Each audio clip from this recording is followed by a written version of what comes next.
more level-headed outside of direct combat than Uro and Kurushi have shown themselves to be. That being said, Megami and Yuji would definitely have to offer something insane to keep Ishigori's lust for an interesting battle at bay. I can see Megami picking up on Ishigori's desire for a good fight pretty quickly, considering he's fought Sukuna before, and offering up a deal, more specifically a binding vow. In exchange for Ishigori helping them by giving him points and assisting them in taking down Uro and Kurushi, Megami will have the strongest person on their side, Yuto Okkotsu, fight him in a one-on-one battle and give him the dessert that he yearns for. Depending on how patient of a person you interpret Ishigori to be when it comes to his dessert, he might, depending on how patient of a person a one-on-one battle and give him the dessert that he yearns for. Depending on how patient of a person you interpret Ishigori to be when it comes to his dessert, he might accept the deal and not immediately attempt to kill them. Strong emphasis on the word might there. Megami would have to successfully sell the idea that Yuta is so powerful that Ishigori will get all he wants in that fight and more, which if done properly could definitely trigger his childlike excitement for a fight and push him to agree to the deal. Hikari has shown that binding agreements like this are possible to work out even with hyper aggressive, super strong fighters like Kashimo. So as long as the conditions are right, I can see this scenario playing out properly. If Megami and Yuji are really desperate and what they're currently presenting to Ishigori isn't satisfactory, I could see them upping the ante on their end. In exchange for Ishigori's help, they would not only guarantee a fight with Yuto Okkotsu, but also a satiation of the hunger that Ishigori feels in his reincarnated life. If after fighting Yuto Okkotsu, he somehow doesn't feel like it was worth it, they would offer up their own lives as collateral. This would definitely be a dangerous and not optimal scenario for the two, but it would be one that they might be forced to make unless they want to fight against him right here and now. In the event that this happens, Megami, Yuji, and Ishigori would face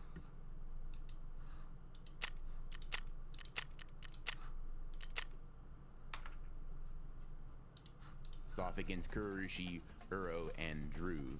Even with Ishigori's help, I can't see a scenario where Megami and Yuji tangle with these special grade level fighters and come out mostly fine, but it's definitely the best thing these two could hope for.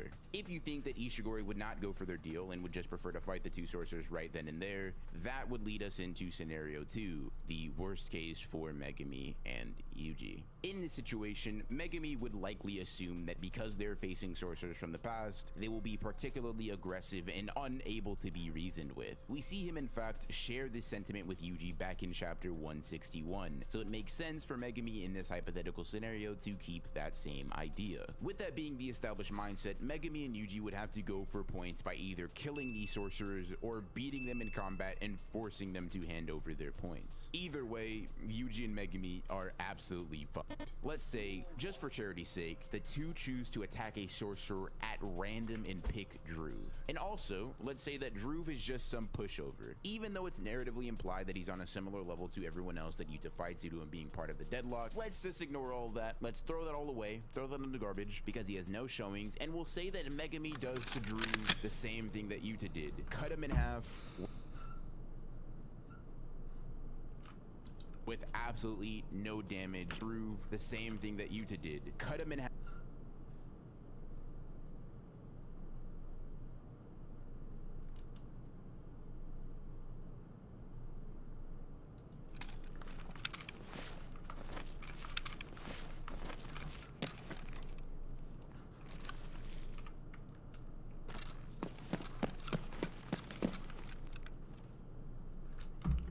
I'm going to eat your heart like spaghetti.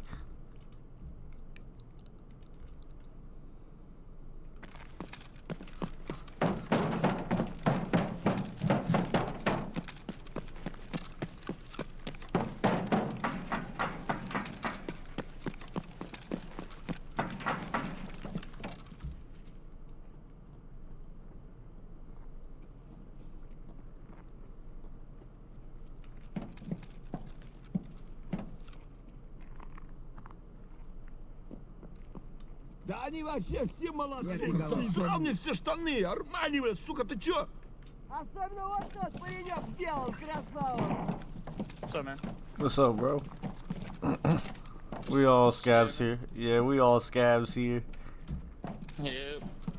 I just had a tactically run here. I hear ya. Let's go.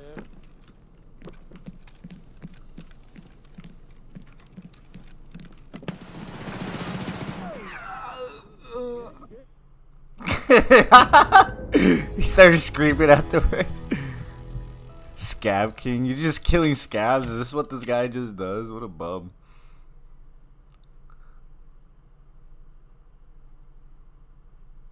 I should expect something with the dead bodies. I need to just start whipping grenades in there, dude. Just for fucking whatever. He said, "Are you good?" Hell no, motherfucker. I'm dead as a motherfucker.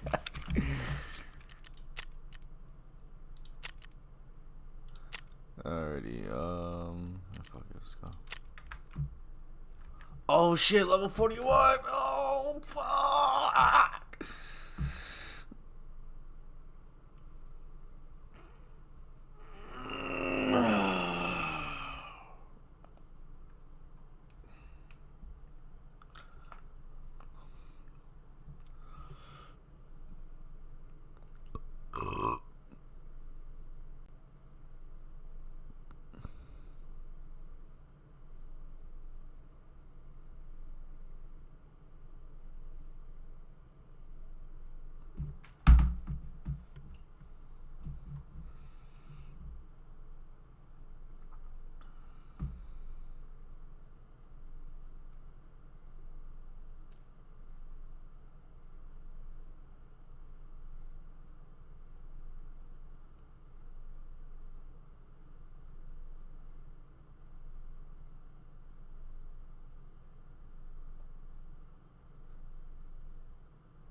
What the fuck is this video, bro?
How?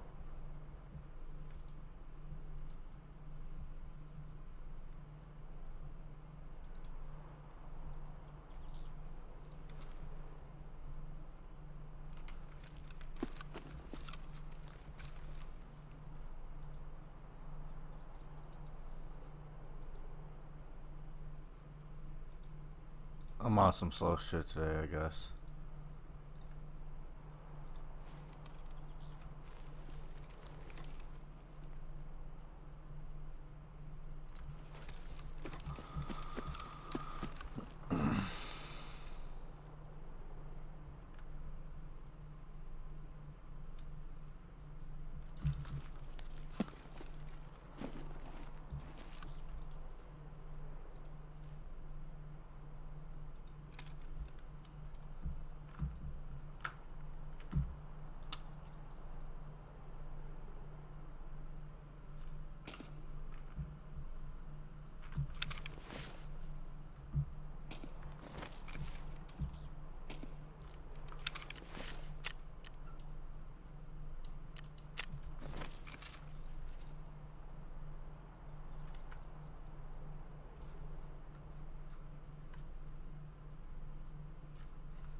Parem com isso, Zé.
Вон он, сука!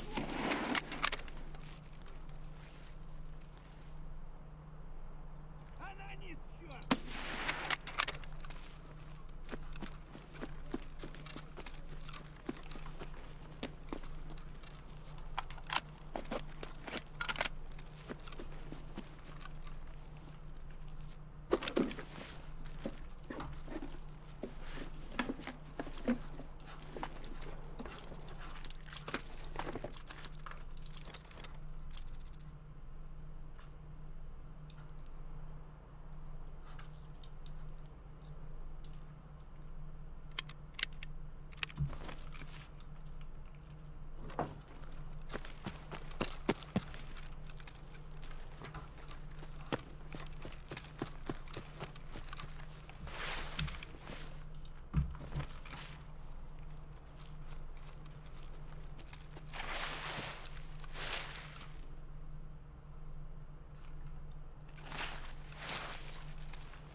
Пацаны, да сладкие!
That's weird. This is a weird spot. There's two dead PMCs. Their loot looks like it's mostly with them. Damn, I wanted to save that video.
I fucked up a lot of shots on that one. Damn, that's 222 headshot on that first scab on that over by Skeleton.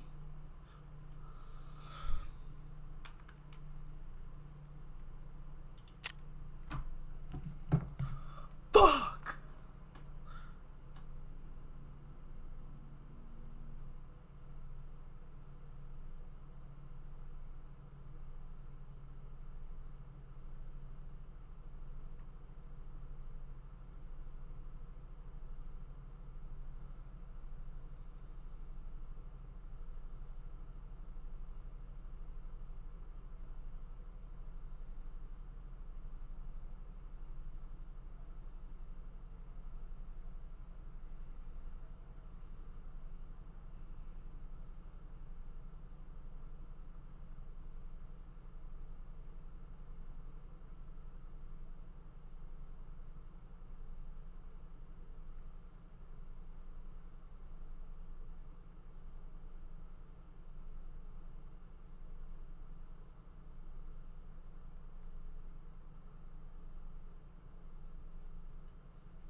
I know where that is. I would never go there.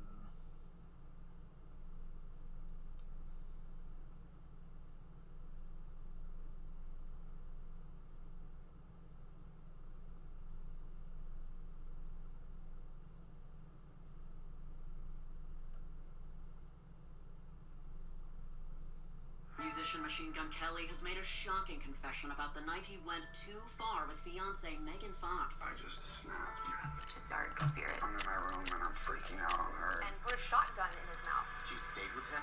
Why the hell would she do that? Machine Gun Kelly is very manipulative. I'm not stopping my shit. He depends on her like he's one of her kids. Since she's been with MGK, Megan's gone from this beautiful woman to a... Fiancé calls you at night. He's screaming and accuses you of leaving him. More hair for me. You can't...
Why would he do that?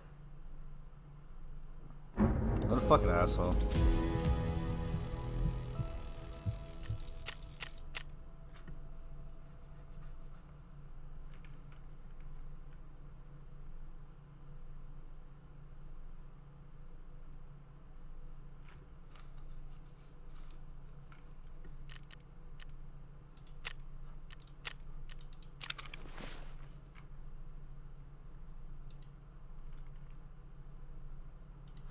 Have with absolutely no damage and no fatigue on their end. Their first and honestly last problem after this arises as soon as Kurushi shows up. Now I'd love to be able to pull out some crazy Yuji and Megami scaling to get them past this cockroach curse spirit, but I'm just gonna rip the band-aid off. If Megami and Yuji fought Kurushi, at least one of them would die. Neither of these two characters are equipped with the ability to deal with him without some sort of major sacrifice on their end. Just to give you a bit of context, Kurushi was able to block multiple strikes from Yuta's blade and survive several attacks from a serious Yuta Okkotsu without being in danger of death immediately. This is unironically a better feat in and of itself than Yuji can muster in his fight with Yuta. On top of that, Kurushi put Yuta in a near-death position and was only defeated afterwards because Yuta has reverse curse technique and healed himself, something that neither Yuji was only to fight with Yuta. On top of that, Kurushi put Yuta in a itself than Yuji can be in danger of death immediately. This is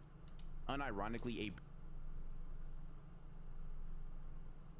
better feat in and of itself than Yuji can muster in his fight with Yuta. On top of that, Kurushi put Yuta in a near-death position and was only defeated afterwards because Yuta has reverse curse technique and healed himself, something that neither Yuji nor Megami possess. One hit from Kurushi's blade of life and death will tear through their flesh just like it did Yuta's, and if they sustain any damage from that curse tool at all, they will just die. No ifs, ands, or buts about it. What this means is that these two characters are going up against someone fast enough to block attacks from Yuta and land blows on him, Yuta being someone who's at least relative to Yuji in speed, but also this curse spirit is someone who can heal from their attacks with ease and kill them even if one of its surprise attacks lands. It's honestly likely that Kurushi solos both Yuji and Megami at the same time, stopping their contribution in the Culling games before it even really starts. I could add one. Also, this curse spirit is someone who can heal from their attacks with ease and kill them even if one of its surprise attacks land. It's honestly likely that Kurushi solos both Yuji and Megami at the same time,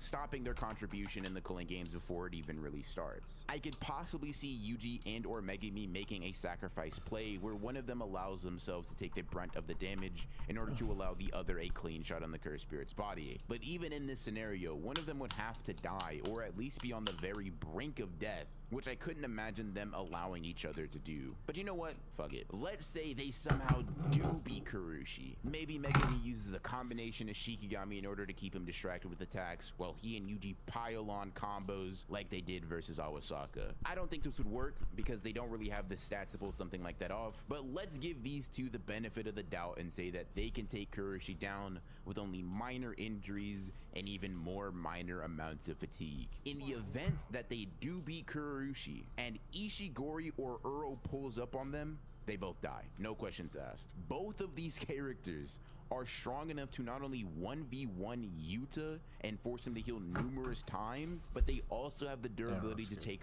point blank attacks from a fully unleashed Rika and Yuta without immediately dying or even being in danger of it. In Ishigori's case specifically, he can literally tank the force of his own Granite Blast, which outclasses anything Yuta has in his arsenal. The same arsenal, mind you, that Yuta didn't even take out to beat Yuji. While Megami doesn't have this direct scaling to Yuta, he would not be in a much better position considering that his physical stats at best are relative to Yuji's and at worst are inferior, meaning he'd be vulnerable to every single one of his attacks as well. To quickly illustrate how fucked Yuji and Megami are in this situation, let me put it like this. Yuji and Megami could literally get free shots on both of these characters, and nothing in this series would suggest that their attacks would do much more than scratch them. For all those doubtful of that claim, let me ask you this. What have Megami and Yuji done that is as strong, if not stronger in attack potency than Yuta's full power attack with Rika, or even just the combined punching power of Rika and Yuta? Two characters, mind you, who can stop a Granite Blast with their bare hands. In Megami's case, The best thing you can argue for is Divine Dog, which is honestly just a laughable option in the face of these characters' overwhelming might. It's just not gonna work. But maybe you think that Yuji pulls off a Black Flash and he could critically injure the two if he does. And while this is a much more plausible attack strategy than anything Megami can offer in this fight just based on pure striking power, Black Flash not only isn't a tool that Yuji can pull out in combat like that, but even if he could, it would be quite the stretch to assume that he could go from doing no damage to putting them near death with a Black Flash or two. Even with Mahito, Yuji had to imbue 100% of his cursed energy into the Black Flash, and Mahito was already falling apart from the damage he received earlier. Meaning that unless you think Yuji has both the time to charge the attack and the speed to land that charged attack, Black Flash would not be a great option in this fight. All that being said, no matter how you slice it, if Yuji and Megami take the combative option, neither of these two characters are leaving the Culling games in anything but a body bag. They're slower, they're weaker, they're less durable, and overall, they just don't match up to the overwhelming power that these Sendai Colony combatants have. All things considered, Yuji and Megami not pulling up to Sendai Colony was a blessing because they currently are not built for what that area has to offer them fighting-wise. In all honesty, they're not built for anything outside of Tokyo Colony 1, and they're barely equipped for what they fought in there. Both Yuji and Megami are too physically inferior for that, and in Yuji's case, he has absolutely no form of hacks to deal with characters like Uro and Kurushi. I will say that even though I saw two of my favorite characters getting stomped out here, this was definitely a fun hypothetical scenario to go over, and if you want to see more Jujutsu Kaisen content from me like this, make sure to subscribe and hit the bell so you are notified when I upload. I hope you enjoyed the video, and I will see you in the next one.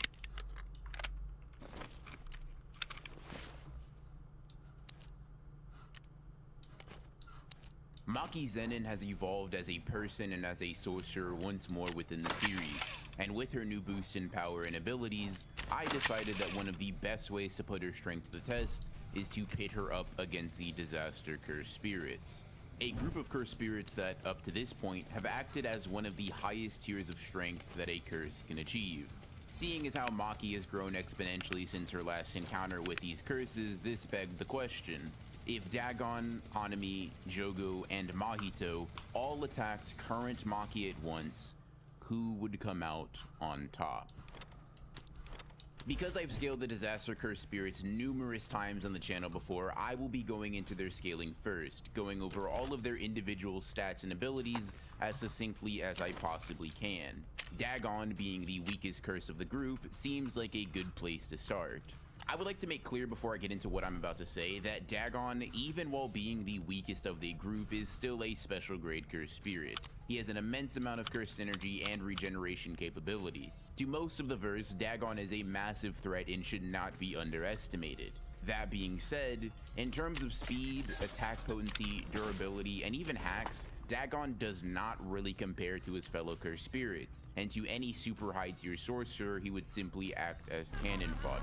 We see just how lacking Dagon's physical stats are in his own domain, as when he attempts to kill a pre-awakened Maki, she is not only able to react to the attack and block it, but comes out of this encounter mostly unscathed, with her spear cursed tool seemingly being the only casualty in their confrontation. We also see on multiple occasions that when Dagon's domain techniques lose their sure hit effect and actually need to travel, Nanami, one-armed Naobito, and Maki are able to react to these attacks and guard them effectively, demonstrating that outside of a sure hit domain scenario, the speed of Dagon Shikigami are not impressive in the slightest. This, combined with the fact that we see Naobito be able to survive an off-guard punch to the face and a 1-minute swarm of endless Shikigami, demonstrates that even if his techniques this, combined with a scenario, the speed of our Nanami, blockade tool seemingly being the only casualty in their confrontation. We also see on multiple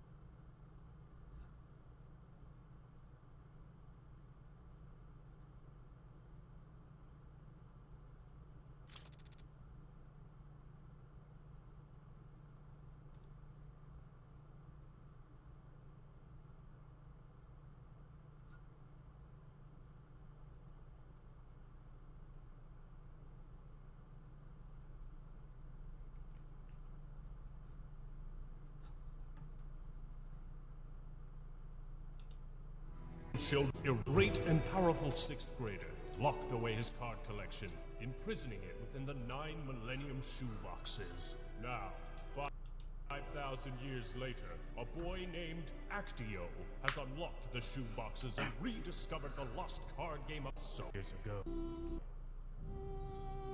Grader did 5,000 years ago.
What are you looking at, you fat fucking pig?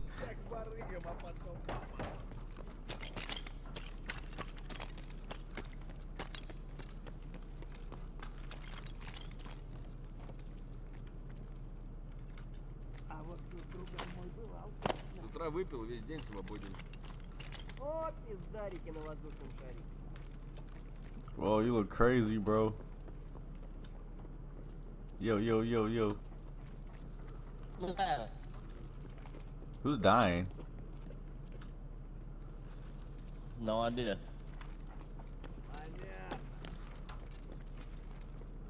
There's a bunch of dead motherfuckers here.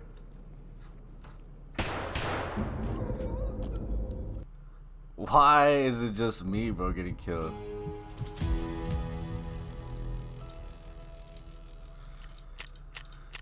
Looks like I'm not playing the game at all, cause nobody wants to fucking let me live as a sky, bro. It's kind of annoying. Am I being stream sniped?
What's up, duelists? This is the Axeman here, and today it's time to discuss my favorite trading card game.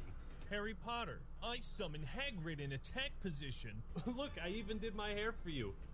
Why don't we go out anymore? You used to take me to Dance Dance Revolution all the time, and now you, with all the epic, we go out anymore. You used to take me to the Dance Revolution all the time. There for you.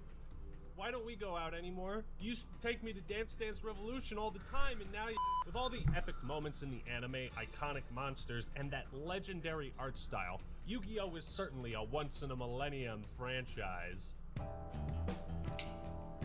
This was the largest Millennium Puzzle necklace I could get. I did my best, okay? No! My beaver warrior! Puzzle necklace I could get. I did my best, okay? No! My beaver warrior! But I don't need to tell you that, just look at its sales. You ever hear of a cardboard company making over $10 billion? Oh, I guess cardboard is actually quite the booming industry. Despite my rose-tinted glasses, I can't deny that Yu-Gi-Oh! Is both the dumbest and coolest card game ever made. Am I supposed to be scared to attack? Well, only if destroying an innocent soul concerns you. Nah.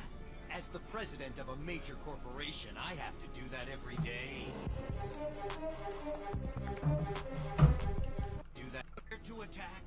Well, only if destroying an innocent soul concerns you. Nah. As the president of a major corporation, I have to do that every day.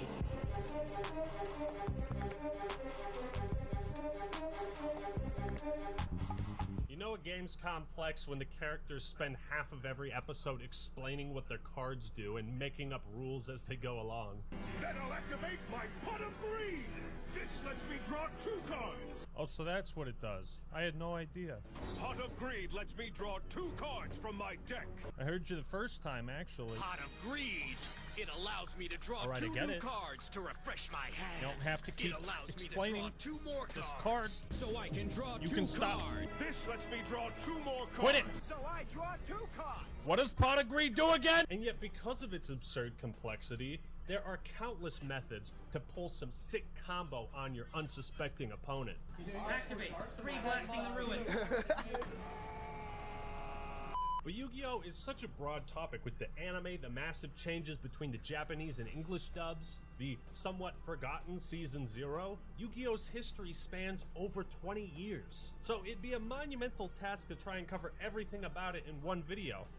So I won't. So the main focus of today is going to be on the trading card game Duel Monsters. And anytime you say Duel Monsters, you have to kind of put on an epic voice. You can't just say Duel Monsters. No, it's Duel Monsters. Now that we got the field set up, what was it about Yu-Gi-Oh! That made it so cool? How did Duel Monsters succeed? And has it lost some of that initial cool factor that made it so appealing in the first place? Why was Yu-Gi-Oh! So awesome? And what happened to it? Now, you can't talk about the game without mentioning the anime. Long story short, the small kid named Yugi gets bullied a lot because he doesn't have green hair. He lives in a world where everyone has ridiculous haircuts, and eventually he obtains and solves the Millennium Puzzle. Yugi then absorbs the soul of an ancient Egyptian pharaoh named Atem and gets an alter ego, Yami Yugi. And together the two run amok within society. Yugi then has ridiculous haircuts, and eventually he obtains and solves... He lives in a world where everyone has ridiculous haircuts, and eventually he obtains and solves the Millennium Puzzle. Yugi then absorbs the soul of an ancient Egyptian pharaoh named Atem and gets an alter ego. Absorbs the soul of an ancient Egyptian pharaoh named...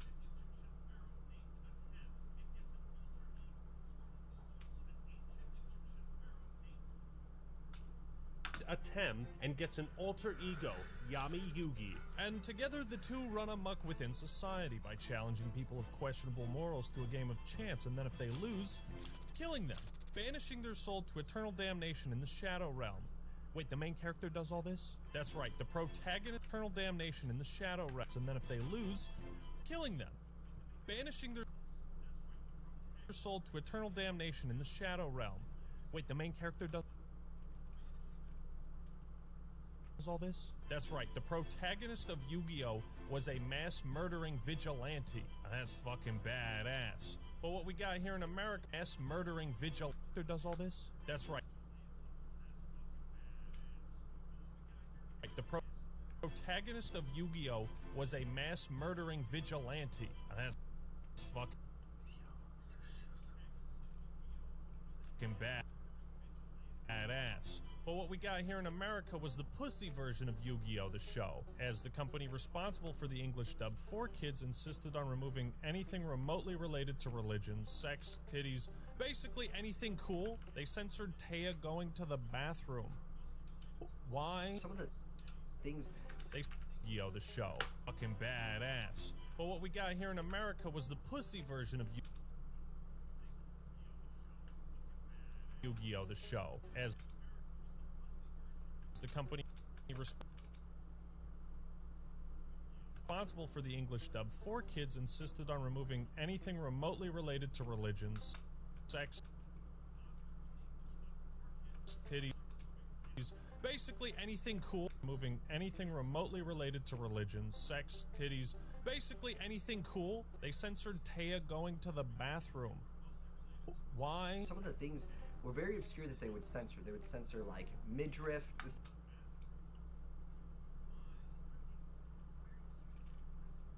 Stuff like that is just, it's interesting because people don't realize that as kids because it's like the first time that you've seen it and you might be wondering like what's going on. Like some people have guns pointed to their head but they're just holding nothing.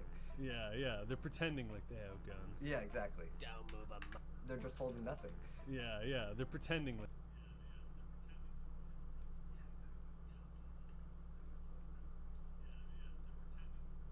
they have guns. Yeah, exactly. Don't move a muscle or we'll shoot you with our invisible guns. And in America, we didn't even get Season 0, probably because the series at this point had very little to do with Duel Monsters,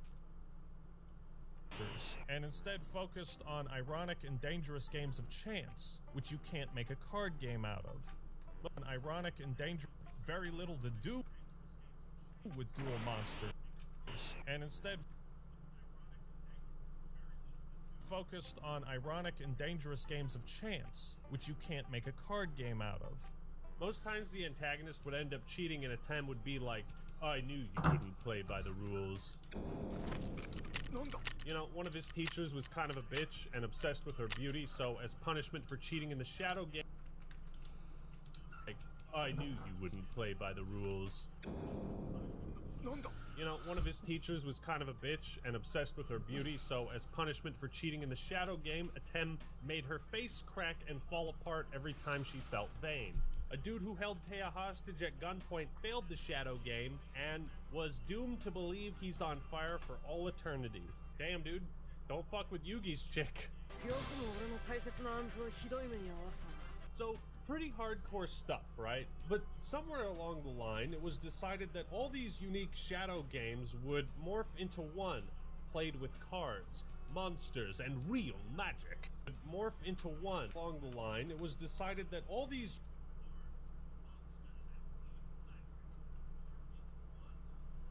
unique Shadow games would morph into one, played with cards, monsters, and real magic. Whether or not the anime was just a vessel to sell trading cards, I can't say. But a major reason Yu-Gi-Oh! Was so awesome is its premise. You're reliving ancient Egypt.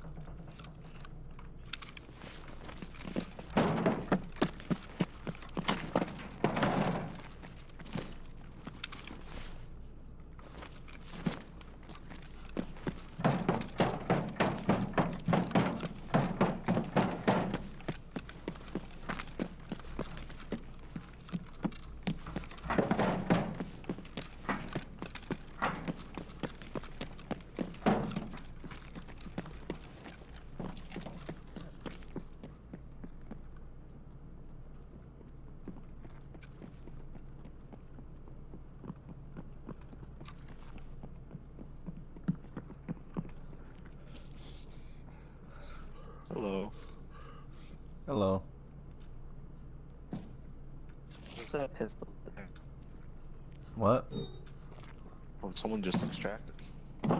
Is there somebody in there?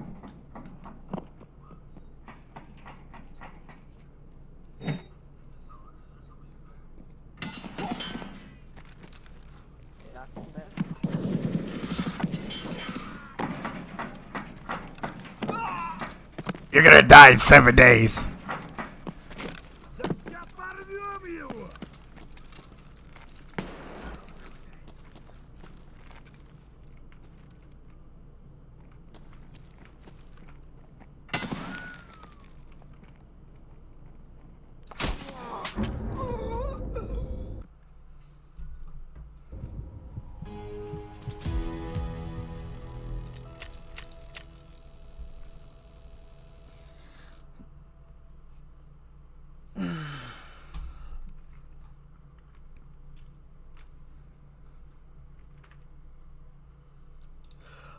the fuck?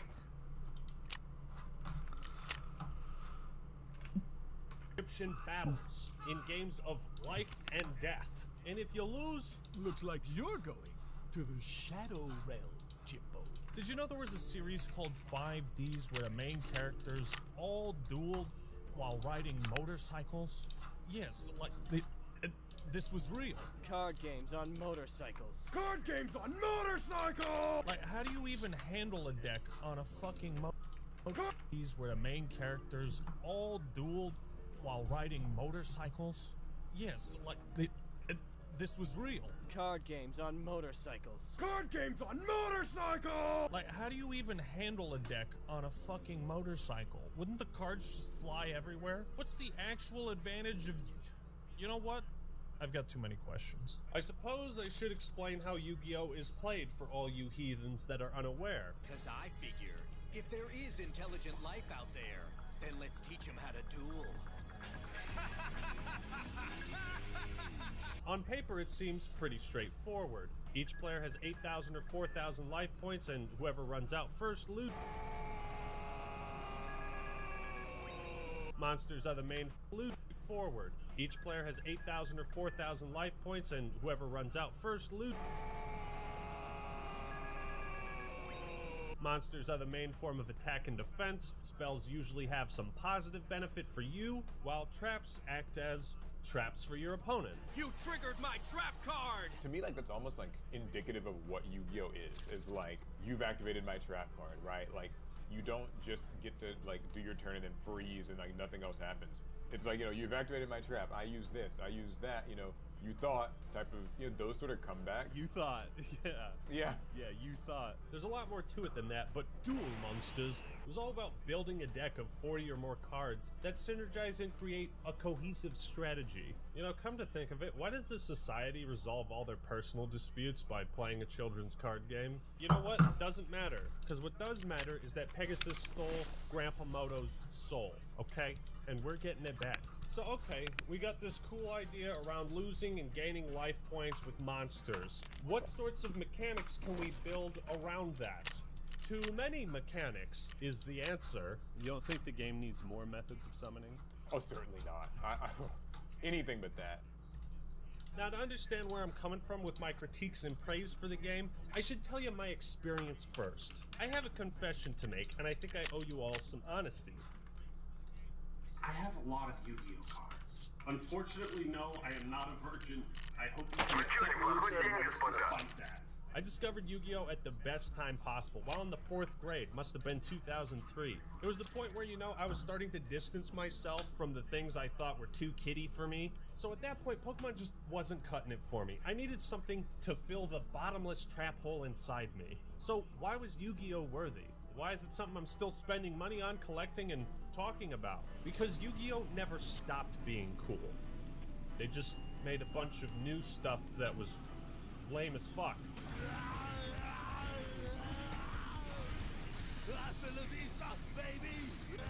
Made a bunch of new stuff that was lame as fuck. When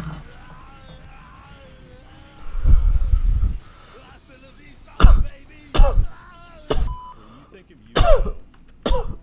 Lame as fuck.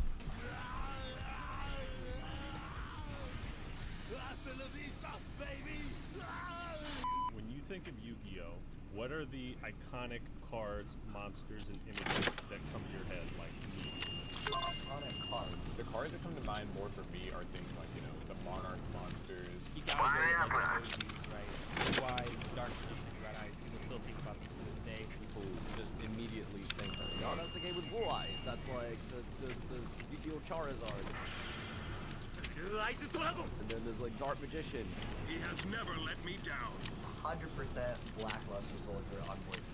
I would just throw that card. There's Neon Diablos, bro. How do I not get that from fucking Scabs, dude? You know, like Breaker the Magical Warrior, Spirit Reaver, Zangan, which is the Black Torrent. A lot of people will go with the classic like Pot of Greed, things like Monster Reborn, Blue Eyes, Red Eyes, Jinzo even. Maybe for me though, it actually would be Exodia. Exodia! Obliterate! I like that card a lot. It's iconic. I think a lot of people outside of Yu-Gi-Oh! Know about it. Exodia is a big one, definitely. I think altogether, like, that is the poster for the game. without a doubt. These weren't Pokemon, they were monsters. This wasn't a game of cute little animals smacking each other. No, bitch, you think Summoned Skull is gonna show you mercy? Here's what I've got. The mighty Summoned Skull! The art of the cards, pun intended, is what initially caught my eye. I didn't know anything about how to play the game. All I knew was there were dope monsters with kick-ass names and gorgeous holographic backgrounds right in front of me, and I wanted them. The imposing presence of Jinzo, the mysterious horror of Relinquished, and the badass armor of the Black Luster Soldier. Egyptian god cards, Exodia, a monster so powerful it's illegal to play him. All of it was etched into my mind. You know, there's a reason cards like Blue Eyes White Dragon, Dark Magician, Jinzo, and Hungry Burger all became iconic staples. It's why there are also unironic tier lists rating the Dark Magician Girl card art. I think some of you have taken things a bit too far. The card game sold because of the anime, and people watched the anime because of the card game. You know, kids wanted to roleplay as Joey Wheeler and get in Structure Deck, throw out Time Wizard and Red Eyes Black Dragon. Or they wanted to play as Pegasus and summon Relinquished and all his wacky coon monsters. That's not to say every card was a slapper in the art department. I mean, Wriggle and Firegrass, and my personal favorite, Bat. Yeah, just Bat. A lot of monsters released very early on are pretty gross to look at, but in some ways I felt that like disgusting, kind of spooky, scary look fit the dark theme of the story's plot. Initially, Duel Monsters wasn't rocket science, but apparently that's what it's turned into. Last year, after not playing the Pokemon card game for probably 18 years, I got back into it. And what I expected was to be blindsided by all sorts of crazy new mechanics, and I thought the pace of the game would have turtled up to Sonic levels of super speed. In reality, it took 20 minutes for me to relearn the rules and understand the new types of cards. If you tried coming back to Yu-Gi-Oh! After taking an 18-year break, you got no chance. What is that? What the fuck is that? The amount of new mechanics and stuff you gotta... What the fuck is that? The amount of chance. What is that? What the fuck is that? The amount of new mechanics and stuff you gotta learn just to competently play will make your head spin. That's another thing too, is like, you know, modern Yu-Gi-Oh! The power level of it is extremely high. There's been a lot of power creep in this game, and people sometimes try to get back into it and they're like, hey, can I play the same deck I played in like 2010 or something? It's like, no, you can't. I mean, that deck might have new support by today's standards, but like still just stuff that was good even just a few years ago isn't at all competitive today. And how did this simple game of strategy turn That into sucked. a fucking Einstein project? First, I'd like to dispel the myth Yeah, that sure. Yu-Gi-Oh! That's never why I had don't balancing fucking play it problems. anymore. The game was flawed from the start, okay? Although monsters were divided by type, attribute, and level, Fuck, there whether sure or not was they something were I good had. usually You came down bitch. to two things. How high is its attack? How many tributes does it require? Level 4 monsters don't need a tribute, level 5 and 6 require 1, and anything above that, 2. My grandpa's deck has no pathetic cards, Kaiba. Except for all the 4-star monsters that aren't Lejin, the mystical genie of the lamp. The best normal summon monster was Hitatsumi Giant at one point. Then it was Lajin, Mechanical Chaser, Gemini Elf, Alexandrite Dragon. Keep in mind, in the early days of Yu-Gi-Oh!, monsters with effects were pretty uncommon, and the ones that did have effects, often they were so bad it wasn't worth using them. So even as a child, I knew it was stupid that some cards were just arbitrarily better than others for no discernible reason. No! My Beaver Warrior! Look at a card as badass as Serpent Night Dragon, yet it's completely useless. Why not put Red Eyes in your deck instead? Well, Yeah, I wait a think the minute, why decent use spot- Red Eyes when Dark Magician is better? Well, hold on. Why would you use Dark Magician when Blue Eyes White Dragon is the best 2-tribute monster? Looking back, it's clear the anime had a huge influence on the card game itself, but they couldn't just copy the rules from the anime because the rules made no sense. Yugi's dragon is no match for my Great Moth, and none of his land monsters have the ability to attack me in the air! What are you talking about? They just gave normal monsters effects that were convenient for the situation they were in, which is certainly a lot more interesting than characters saying, haha, my monster has higher attack. Bye. When watching Season 0 for the first time, I thought it was interesting the idea of the board affecting the attack and defense stats of a monster. Like, if you summoned a winged beast in the mountainous area, it would gain attack. It's funny how this mechanic that was introduced in Yu-Gi-Oh! Season 0 didn't actually make it to the card game until Link Monsters came out. When there are so many rules, mechanics, and nuances to the game, it's impossible to properly balance over 12,000 different cards. Especially when all it takes is for two of those cards used together to break the game. Because if you just sort of like dump someone into 2022 Yu-Gi-Oh! And you just say, here, take this starter deck or structure deck and like go to locals and figure it out, it's like hell on earth. Like, I mean, you know, there's so many things, so many nitpicky rulings, so many crazy decks that will just overwhelm you. And I think like Yu-Gi-Oh! Doesn't really have a format that is new user friendly. Yeah, new user friendly, yeah. Point is, Yu-Gi-Oh! Was always flawed, and I loved it regardless. But when a monster's usability is mostly determined by one stat, well, it sets the stage for power creep to take over. And take over.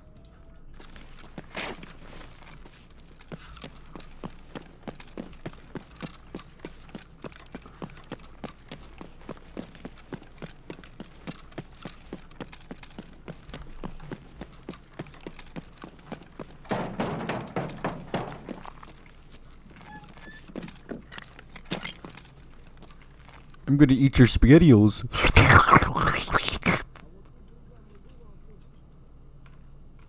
Что за хрень?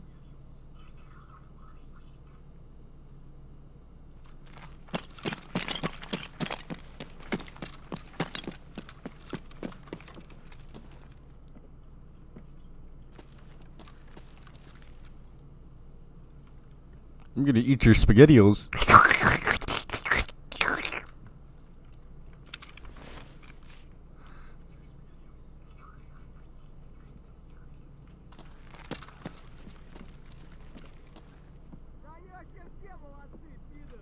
There's PMCs up here. Help! Help!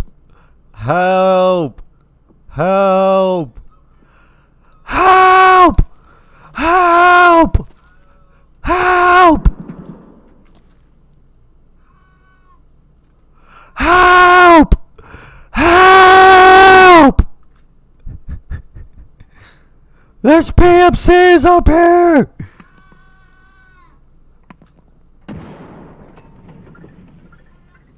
Help! Help! Help!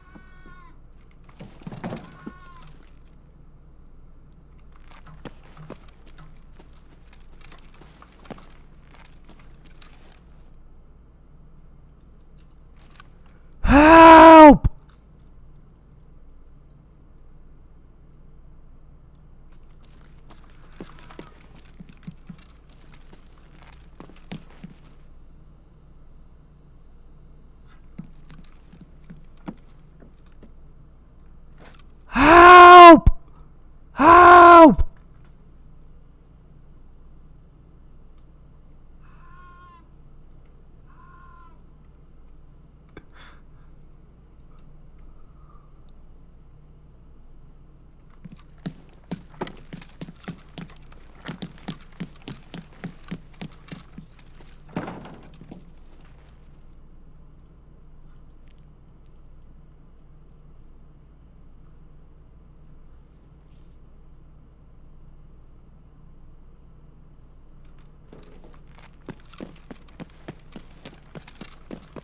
Help!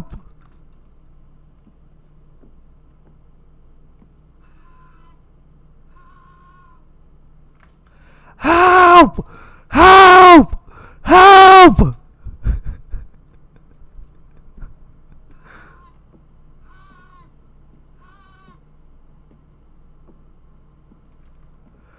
Help! Stop creeping! Help!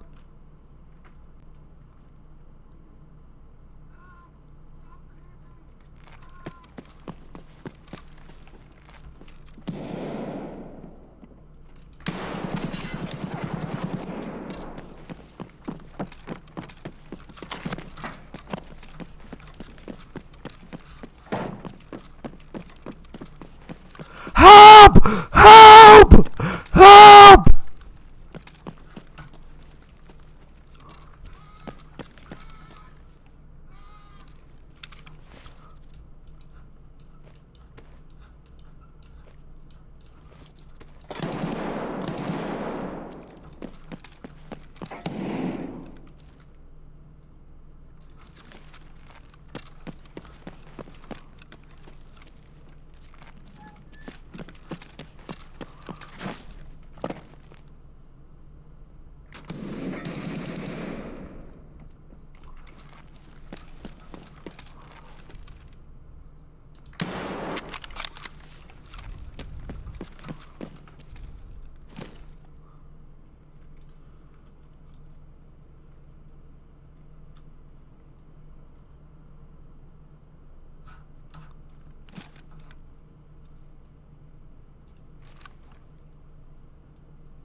Hey, I'm a scabby.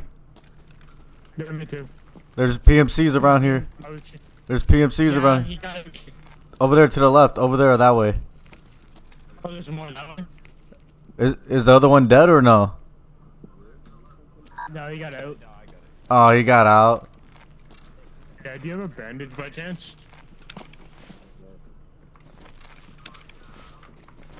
That's the best I have. Thank you. Yep. He Oh. hit me in the stomach, so I'm gonna go see if I can find one thing before I go. Alright, I'm out skis. That kid's being bitches. He ran off.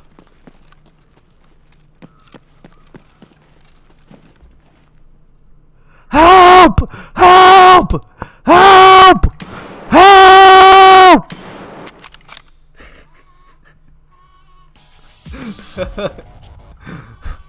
Just screaming it the whole time. That's funny as fuck.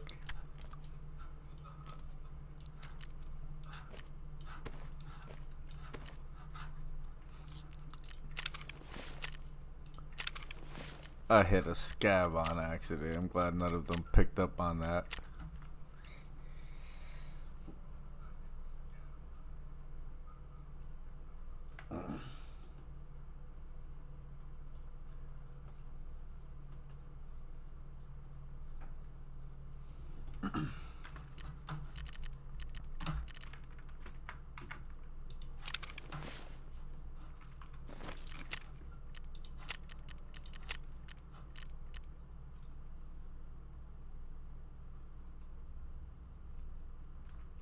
I might as well wait.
Power creep did. The nice thing about Yu-Gi-Oh! Is any complaints I have with the game aren't really that important. Just because Konami releases a set of cards that I think are really busted or stupid or I don't want to be fucked to read them, Well, that doesn't change how me and my buddies play the game. You know, I'll be like, hey Roman, can you not play with any pendulum cards? Thank you. So if I start ass blasting dual monsters, then just know I love Yu-Gi-Oh! And that will never change. With that being said, holy fuck, the game mechanics have been power crapped. Yu-Gi-Oh! Has gone up to 11 so hard, I don't even know where to start with this. Would you say the power creep is kind of evened out now? I don't know, like, because we're currently in a format in the TCG where, like, power creep has gotten pretty out of hand. So that's where it's like, it kind of comes in waves, you know? You'll have, like, lulls, you'll have high points of power creep. I think right now, specifically, power creep is a bit out of hand. What drew me to Yu-Gi-Oh! Was the creativity and, like, I like playing against my opponent. He makes this card. What can I do to deal with this? But now, modern Yu-Gi-Oh! Is you make enough cards to say this card negates and destroys my opponent's effect. You make 6 of those, and it doesn't matter. Like, you could be the best player in the world, it doesn't matter how good you are. You cannot outplay certain mechanics of the game. Certain things will just say you can't special summon. Doesn't matter, you can take the worst player, give him that one Yu-Gi-Oh! Card, and like even if he's brand new to the game, he can activate that and it's game over. I don't know, maybe the problem is the business model. How do we sell new cards? Just make them better than the old ones. It's the same problem MMORPGs have, where a new expansion has to increase the power level somehow, otherwise why buy it? This goes back to the fact that this game is exceptionally old, and when you have a game that is running for 15, 20 years plus, how do you sell your new product? Well, I mean, you have to make and create new cards that are enticing and interesting for people to want to play. Well, naturally, if there's no end point where you just keep making slightly more powerful cards, 5 more iterations of Raigeki, you're just going to end up with these ridiculously overpowered cards that just trump them in every way possible. Pot of Super Greed, draw 3 cards. Yeah, pretty much, right? Looking back at Pokemon and from what I know of Magic the Gathering, the amount of things you can do in a turn is limited by resources. Yu-Gi-Oh! Isn't like this. I will now initiate a pendulum summon! Pendulum? I will now place 2 monsters in my pendulum zone and I can summon 5 monsters at once! What the fuck? There is no limit to the number of monsters you can summon. Initiate a pendulum.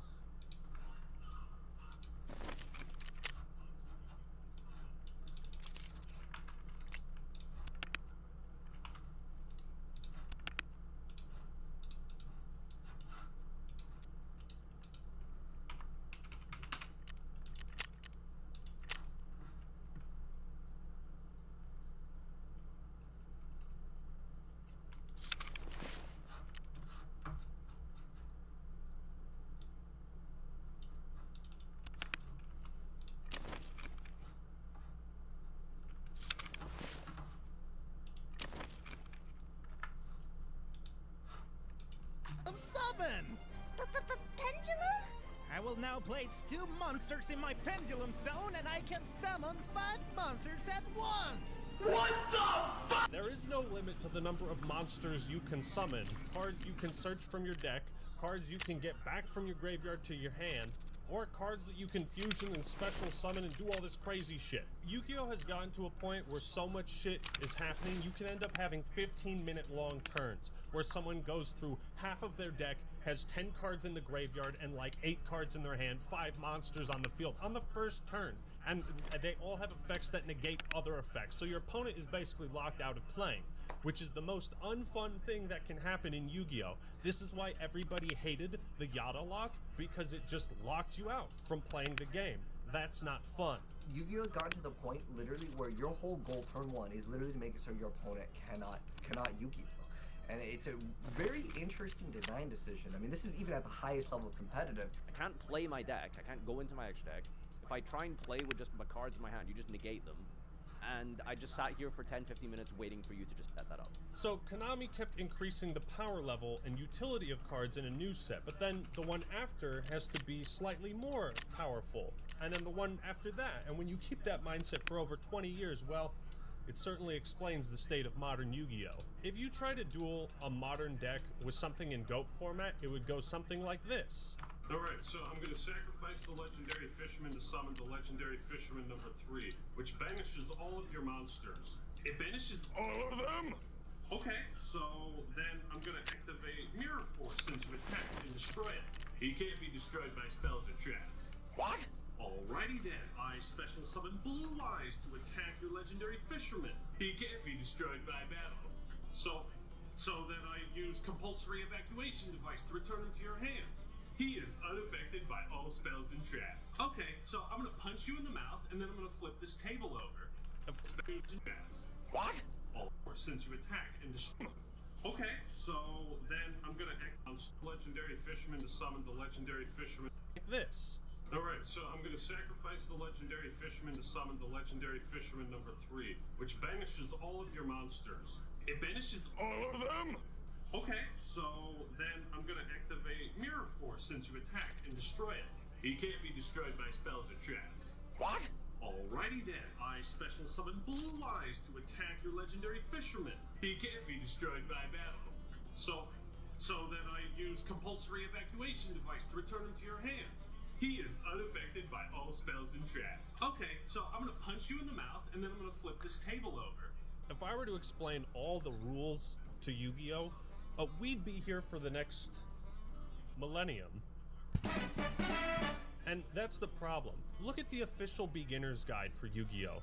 It's 30 pages long. The difference is, most turns back in the day would be like, I draw, I set 2 cards, I summon this monster in attack mode. Any confusions around the rules or what was supposed to happen was usually a result of cards being written vaguely. Now, like I said, what's cool about Yu-Gi-Oh! Is the wide array of strategies you can use. I activate Mirror Force, while I use 7 tools of the Bandit to negate it. Get fucked, nerd. I got an old school Goat Warrior deck, a modern Umi deck.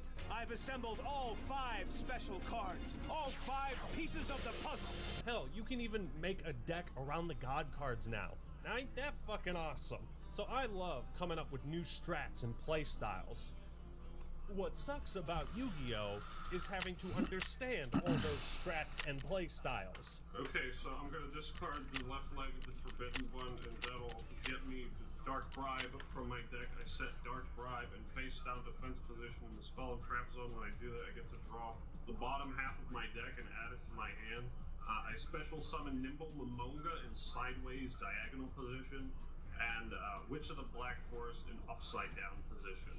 I will put Gravity Bind on the field as the field spell card, and then activate Messenger of Peace, which will allow me to get Scapegoat out on the field, and now I can add 1 card from my graveyard to my hand. When the left leg of the Forbidden One is added to my hand by a card effect, I get to add the rest of my deck to my hand. I have now drawn each of the 5 pieces of Exodia. The game is over and I win. Just look at all the ways there are to summon monsters on the field. Normal, special, set, tribute, flip, fusion, ritual, synchro, Ixies, pendulum, and link. You think that's enough? Look at this. It's a fucking mess. You gotta keep track of the different phases, when a card can be activated, in what order card effects are supposed to happen. To illustrate the unnecessary complexity of dual monsters, here's an example. One of my favorite decks is called Bad Reaction.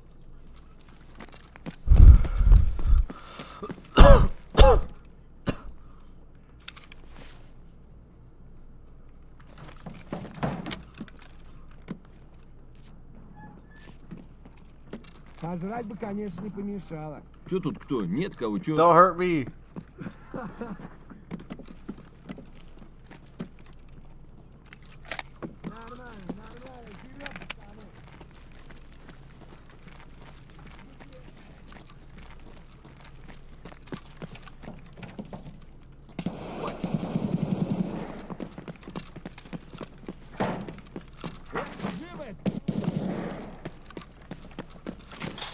You're fucking with the wrong scabs. Yeah, PMT? No, I'm a scab. I'm gonna fuck you up.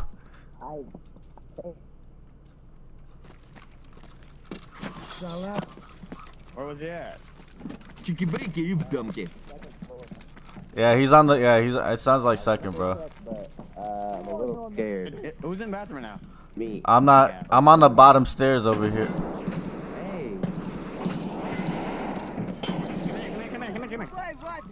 Is he across? Давай, мочи их! That's a scav shooting at somebody.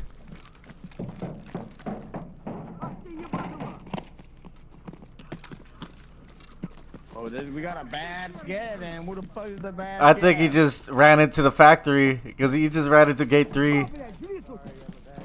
Yeah, he took off already. Yeah, he's taking off. Oh,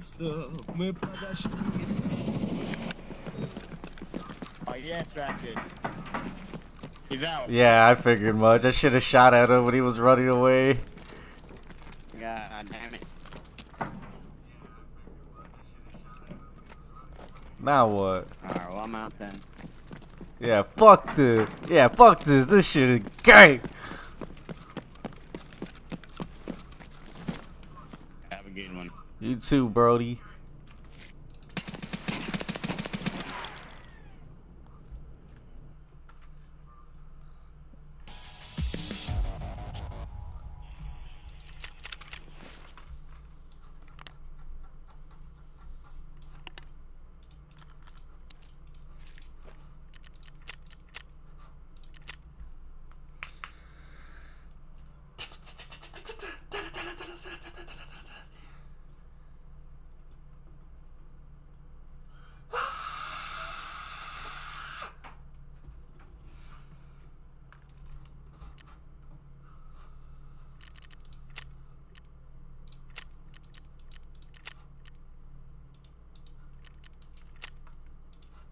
Reaction to Samochi. Anytime my opponent is supposed to gain life points, I suck that shit right back, and they lose it. In order to make this deck work, I have to stall for turns. One of the cards I use is Gravity Bind, which prevents monsters level 4 or higher from attacking. But, uh-oh, I summon a Link monster and an Ixies monster, and neither of these have levels, which means they're completely unaffected by Gravity Bind. For some reason. Even when you look at the Ixies cards, it's still got the stars, they're just on the other side, so naturally you'd assume that Gravity Bind would work the same way it always has, because why wouldn't it? So it makes the card far less useful in a modern format. Because Gravity Bind wasn't created with the idea that monsters would at some point just not have levels. Here's another example. Let's say your opponent has a powerful Link monster on the field, and you go, haha, I summon Tsukuyomi, and use its effect to flip your Link monster into face-down defense position where I can attack it and destroy it. Nice try, guy. Link monsters can't change their battle positions for any reason. Just last week, I was dueling my buddy's Predaplant deck, and a situation occurred that made me want to rip up all my copies of Blue Eyes. I had a monster that couldn't be targeted by other monster effects, and in my mind that meant, okay, you can't single this guy out, Legendary Fisherman number 2. How naive I was to think it would be that simple. If you select a monster with an effect, but your effect doesn't include the word target, then it's not technically targeting and the effect still goes through. What fucking sense does that make? I pick that monster. I use this effect on that monster. I pick it. I target it. When I play a match of dual monsters, what I want to keep track of is what's on the field, what's in my hand, what's in the graveyard. What I don't want is to have to read every single one of my opponent's card effects to make sure it includes the word target. I think too often duels with newer cards just turn into like debates and science projects. Or it's a fucking reading lesson. It's not fun. I guess I wouldn't be so butthurt about new Yu-Gi-Oh cards if my old ones could still compete. Maybe Duel Monsters is meant to be played in formats or eras, you know? Reading is fun sometimes, but if I'm playing a game for fun, I usually don't like reading. Nothing takes all the emotion and intensity out of a duel with ancient Egyptian monsters than having to stop and read a 5-paragraph effect. There's actually a graph showing that the average word count in card effects has gone from 19 to 74. The average words in a card effect. That's what 20 years of power creep does. But hold on, why the drastic increase? Well, the main problem with balancing duel monsters comes down to one simple fact. Card advantage is the most important thing, and it always has been. Therefore, you need cards that do more things. It's why people that play Delinquent Duel deserve to get run over. Forcing your opponent to discard with little downsides is absolutely crippling, and it's also why Card of Greed is overpowered in Yu-Gi-Oh!, whereas...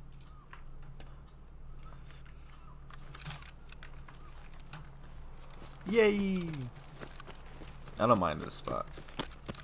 Although I do spawn here a lot. For both a scab and PMCs.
Вали кепку!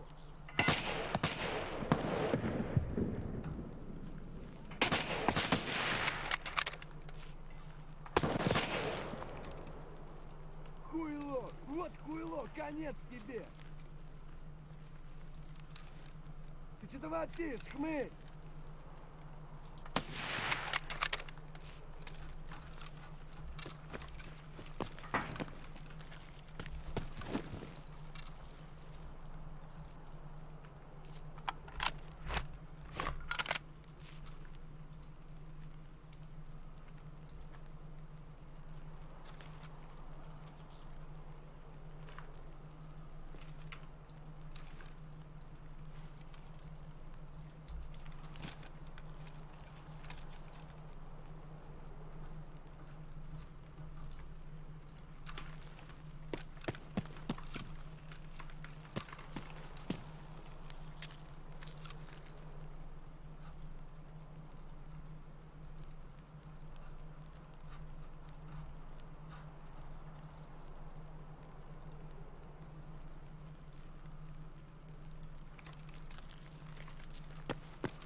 Easy.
сука! Сдохни, тварь!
in Pokemon, the same card isn't. I think there's a couple of aspects that Yu-Gi-Oh cards like really struggle with. Number one, it's the power creep and making sure that cards are strong enough. And how do you do that? Well, usually just the more they do, the better of a card it is, right? A card with 3 effects is sometimes just gonna probably statistically just be better than a card with 1 effect.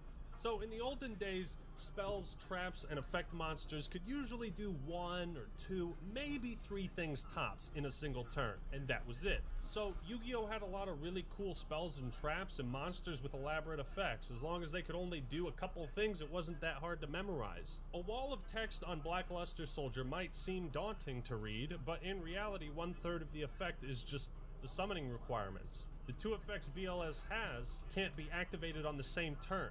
Same thing with Relinquished, what I call the first novel card. But now in modern Yu-Gi-Oh, that's like every single card. For some reason, every card has to do 4 different things, even the commons. Yeah, it's a tough sell. Like, are you ready to sit here and read all these cards and memorize all these effects and like all the kind of nitpicky writing that gets it's fussy, right? Like, you know, whether or not this has a semicolon or not, that changes everything with the effect. So many cards have interchangeable effects that all morph together. They'll do something when added to your hand, when you summon it, when it goes to the graveyard, then you can banish it from the graveyard to do something else. None of these are a problem on their own, but when combined as often as they are, it just becomes a fucking nightmare. And then it's like, I'm not sure when this endless combo my opponent is playing is ever going to end, so I don't even know when to activate my trap. Endless is a fucking nightmare. And then it's like, I'm not sure when this endless combo my opponent is playing is ever going to end.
Hello there, I'm a scab with a lab access keycard.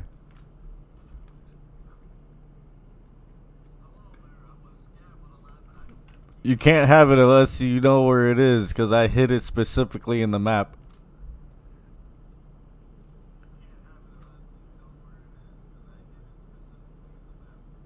I'll give you a hint. It's by something yellow.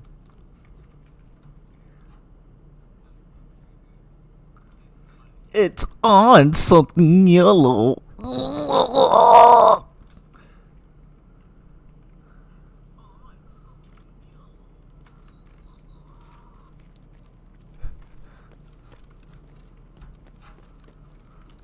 If you kill me, you're gay.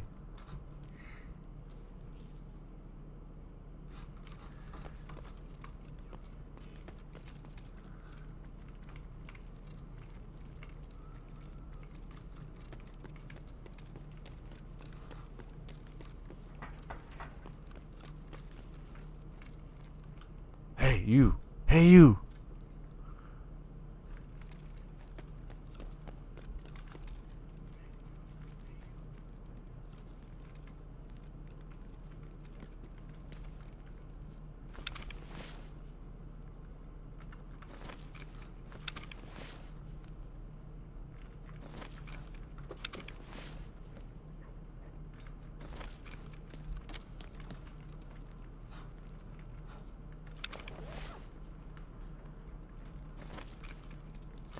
I have a lab access key card.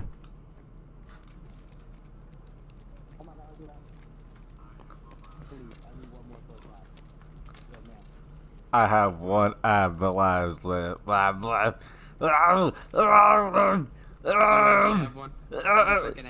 No, I actually do have one. Can I have it, please? I need to go find it. You actually gotta follow me. I hit it. That's cap. No, dead ass. You think I'm lying? Well, follow me. I don't even care about that.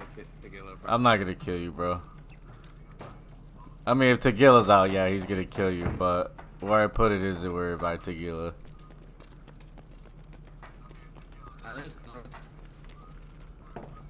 And then some guy blew my friends out. There's another scav at extract. I killed myself. Right here. What's in here? It's right there. Oh my god, you're wearing cap. Oh my. I told you. I'm about to suck your dick. I'm actually about to suck your dick. Well, let's get out of here so I can get this dick sucking going on.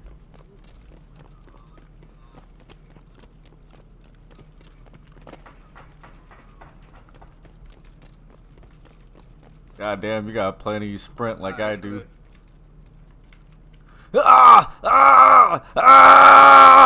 Alright, good shit, bro. Yup, thank you.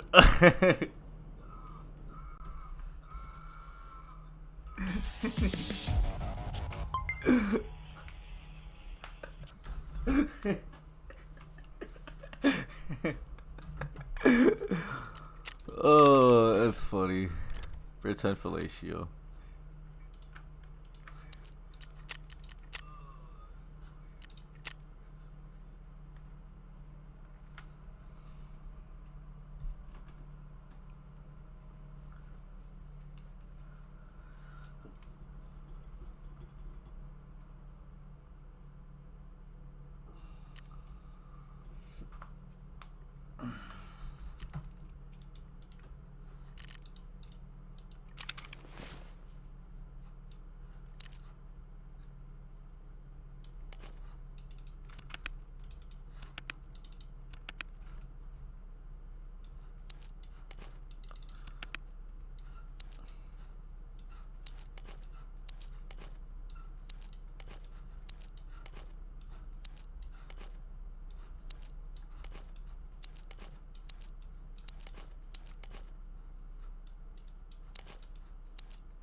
And so I don't even know when to activate my traps. My fucking god, when will it end? Honest, you're gonna have no cars by the time your turn is over. Is that what you're trying to do? Yo, wake me up when this shit's over. That's another thing. Honest, you're gonna have no cars by the time your turn is over. Is that what you're trying to do? Yo, wake me up when this shit's over. That's another thing. Power creep progressed so far that at one point, traps and flip effect monsters were considered too slow to play. A third of the game is too slow to be played. What? So they had to come up with hand traps. Basically, traps you activate from the hand. And that's the thing. Hand trap? That doesn't even make sense. You have to lay a trap before it can activate. That's why you had to put it down and you couldn't activate it the same turn. You were laying a trap. We're gonna talk about card text. Look at this asshole. Endy Mion, the mighty master of magic. What the fuck is that? They had to sacrifice a fifth of the card art just to add more effects. It's like every head just Endy Mion, the mighty master of magic. What the fuck is that? They had to sacrifice a fifth of the card art just to add more effects. It's like every card turned into a Bible passage or something. Wow, that's a lot of words. Too bad I'm not reading them. This is the perfect example of what I'm talking about. If you boil this card down, it has a summoning requirement. It has 2 effects when it's summoned, and 2 effects while it's on the field, and an effect when it goes to the graveyard. One card that does 5 things 5 effects you have to keep track of. I've always thought to prevent these levels of power creep, Yu-Gi-Oh! Should have implemented unique tactics, gimmicks maybe, while updating older cards. I don't know, maybe some cards have HP and will be destroyed after taking a certain amount of damage, or maybe Celtic Guardian can block 1 attack against a friendly monster next to him. What if there were formations, you know, if you could stack up weak monsters in front of strong ranged ones? They kind of dabbled with that in the show. It'd be naive to think that Duel Monsters would be the exact same game for 20 years. Not many card games stay relevant without innovation. Wait, what? Dude, new Solitaire just dropped? Holy shit! Whatever painful choices Konami had to make, well, it's kept the game alive. And I'd rather people be able to play and enjoy new Yu-Gi-Oh! Than not at all. Because I can still play with the cool cards. However, the more Yu-Gi-Oh! Drifted away from its ancient Egyptian roots, the stupider the game and the anime started to feel. And I'm not even talking about game mechanics, just the art, names, and archetypes. I guess there's only so many Egyptian-themed cards and booster sets you can sell before that gets old, so where do you go from there? You run out of ideas and say, well, fuck it, I don't know, have the characters duel on motorcycles. Where's the rest of the coke? But we need to understand what's really stupid about modern Yu-Gi-Oh! See, back in the day, most cards were pretty straightforward. The names made sense, and only a handful were super long or confusing, right? Trap Hole. Summon a monster, it falls down the hole, it dies. Man-Eater Bug. You flip it up, it eats a monster. It's a bug. Mystical Space Typhoon. Destroy it, 1 spell a trap. Mirror Force. You attack me? Sayonara, bitch. The cards had names, art, and effects that all fit a theme or a type of action. I've always thought Michizur was super cool because it's like, okay, one monster's dying and the other one's pulling him down too. Rope of Life. You pay a cost to bring back a monster stronger than before. Foolish Burial. You're burying your own monster in the graveyard, which some might consider to be foolish. Simple, easy to understand concepts. So, what the fuck happened to Yu-Gi-Oh's simplicity? It's like every new card that comes out is part of some kind of, what is it, archetype? Hey kids, would you rather play the deck with the giant sea serpents, freaky fishmen, and hot mermaids? Or a deck that's based on French and Italian desserts or animal sounds? We went from menacing insects and hordes of zombies to cars? An archetype on cars? It's a combination of naming conventions and archetypes that really piss me off. Look at this one, Parapsychroid. It's a fucking bicycle, man. Come on. You summon a bicycle. Nation of naming conventions and archetypes that really piss me off. Look at this one, Parapsychroid. It's a fucking bicycle, man. Come on. You summon a bicycle? We playing Yu-Gi-Oh! We're training for the Tour de France. Yu-Gi-Oh! Was a game that had you announce every move you made, so it'd get real tiring if all your cards had stupidly long names or, you know, names that just sounded really dumb. Speaking of which, I can't wait to duel you with my Ga-Ga-Ga deck. And then I have a Do-Do-Do deck. Yes, those are real archetypes, and I could not stop laughing if you played one against me. I thought this naming convention was just a joke reserved for Gaga-Gigo. And then Giga-Gaga-Gigo. And of course, Go Giga-Gaga-Gigo. Don't you want to play a deck with cards that all start with Cliff? I summon Clifford Disc, which allows me to get 1 Click card from my Cliff deck. Now they got an archetype based on cubes? What is this, Minecraft? Next you're gonna tell me there's an archetype about stuffed animals. Jesus Christ, look at this name. Crimson Nova Trinity, the Dark Cubic Lord. Number 38, Hope Harbinger, Dragon Titanic Galaxy. These aren't even names, it's just a string of nonsense words. I can come up with random shit too. Number -73 1/3, Dragonic Spread-Shifting Doom Blaster of Legend. How about this one? Dan Mari at Ignister. What the shit is this supposed to be, huh? What the shit is this? And you might say, well, Actman, you're pretending like there weren't dumb cards back in the glory days. Yeah, there were, but they were stupid and simple. Like Bat or Frog the Jam. Bat sucks. I'm sorry to all the hardcore Bat players out there, but he sucks. Super Dreadnoughts, I'm stupid and simple.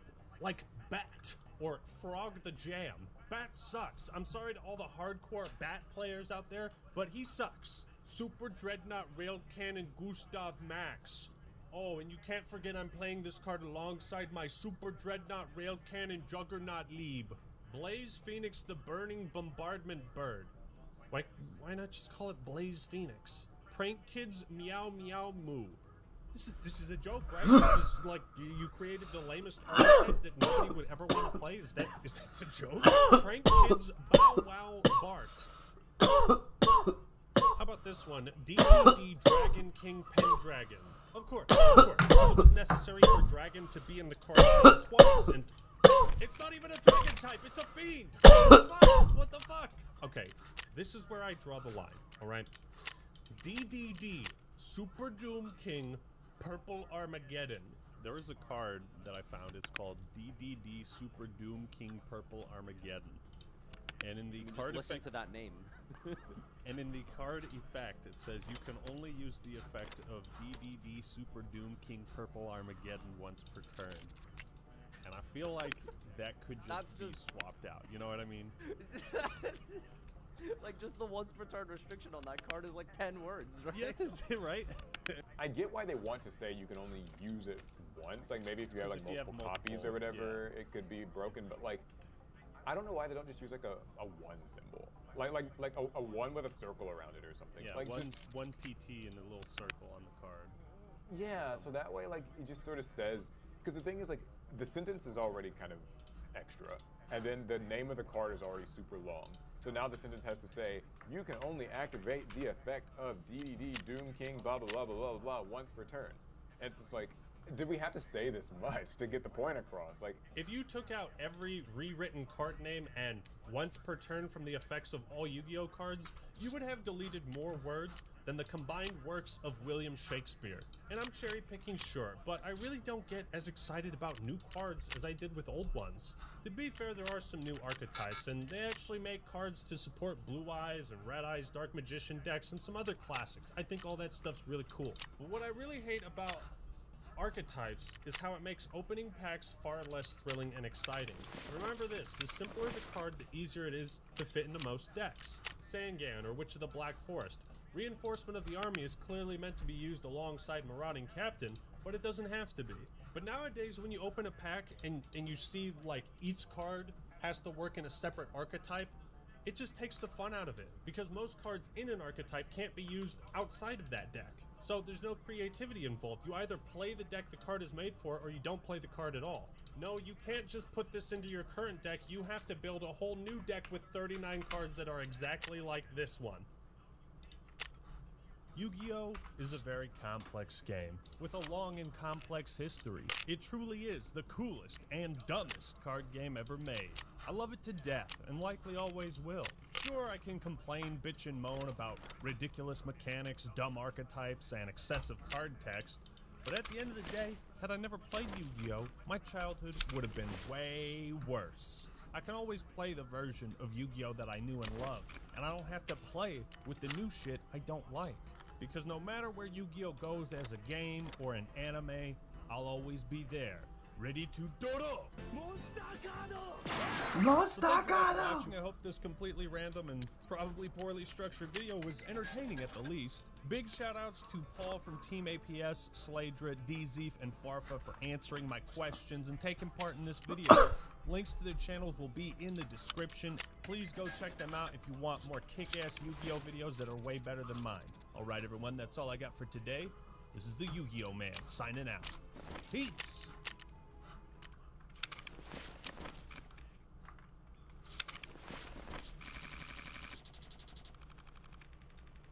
What's up everybody? This is the Act Man here. Yes, I'm a little tan, back from Hawaii. And today I just realized I haven't made a video on Destiny 2 in 4 years.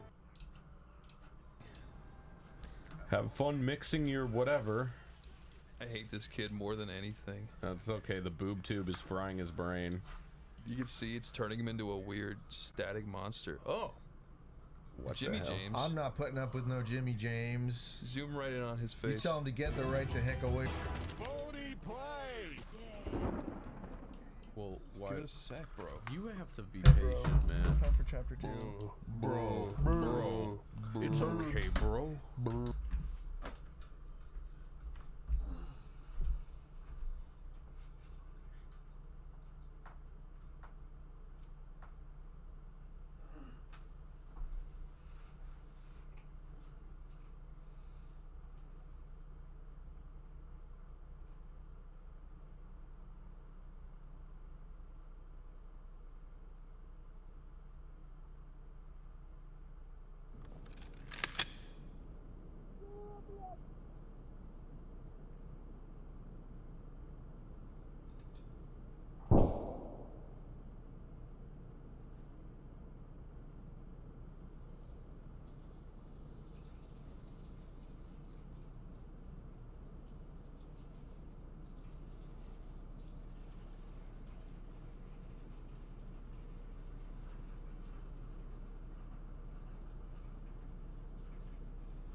I don't cheese rice on my pudding.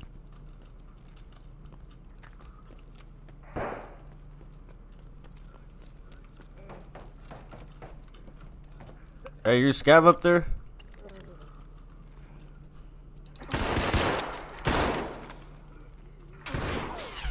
My gun jammed. You piece of shit fucking game.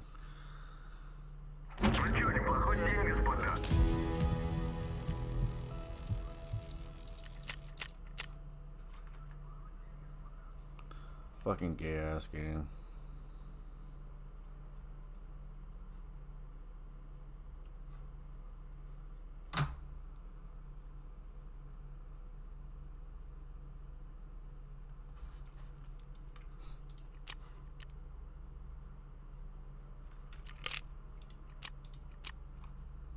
It's chapter 2 I time. know you're scared. New but- toys! No, thank you. They look exactly like the old ones. Let's play, you guys. Let's play.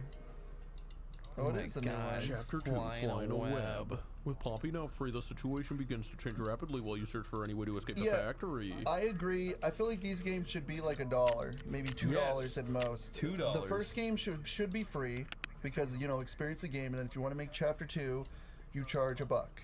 $9 is way too much for the amount of content. I've heard this game is like 30 minutes long, and I don't know if that's true, but if it is... Well, the same person that gave you the hour estimate on the last time gave you this one.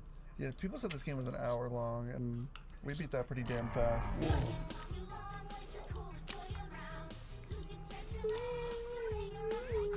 This is like some Cocomelon shit where they steal existing songs and write words over them.